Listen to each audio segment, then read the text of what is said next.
when Amir's family had came to my house, I remember the first time I've ever met them, I was wearing sleeveless. And I was always very modern in my dressing, whereas I'm not really, you know, a drinker, a smoker, a party girl. I respect my religion a lot. But in my dress sense, I was very open about it. And I remember the first day when Amir's mom and dad had both came with him, they knew the way I dress. My mom was very open. I'm the same person I am today as I was, you know, 5 years ago when I got engaged. And no one addressed that, you know, sorry, we can't accept you because of the way you dress, or sorry, because you're too Western, or too independent, we won't accept you.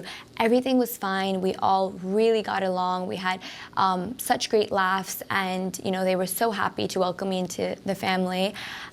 So that's how it worked out in the beginning. So how did it go wrong? Where did it go wrong? You know, I had gotten engaged and everything went perfectly fine. My long-distance relationship, my engagement, towards like 6 months into my engagement, there was problems that started to happen. I realized that I wouldn't be able to fit into the family when I remember it was a few months before my wedding. I went to Pakistan to do some shopping, and I wanted to surprise Amir. He was in Dubai with his family at the time. So my brother and I wanted to go surprise Amir for Valentine's Day, and he had told me it would be so nice to see you. We hadn't seen each other for a while because he used to be training, and you know, it was just so busy. He was always so busy. Because I thought it was a surprise. It would have been cute. Little did I know that it would backfire on me. So what happened? You weren't allowed to see him? I don't know, this was the first time ever where it was so weird that I guess I wasn't allowed to see him. In the beginning of my engagement, I was allowed to see him. They were very happy for me to come and visit, very happy to send Amir, but suddenly, after like, when it got closer to the wedding, I remember Amir's mom and dad saying that she's ruined our family holiday and we're gonna take you back the next day. Amir had to fly back out to the UK the next day. He was not allowed to see me. And that's when I knew that, you know what, if I'm not getting accepted being Amir's fiancé, I'm not sure how easy it will be to be accepted being his wife. It sort of got worse from there because you said that the siblings were commenting online. Amir tried to get everyone to talk, and then as we've seen, it has now got incredibly public and really quite vicious. You know, we don't have time to go into the many other things that you've alleged, you know, sort of and treatment. What we have to ask you is, why be so public with this when it's obviously not just hurting both sides of the family, but Amir as well? You know, it's not in my nature to ever go public about personal matters. Being so young and getting married into a very big family and then having to hear, obviously, media about Amir.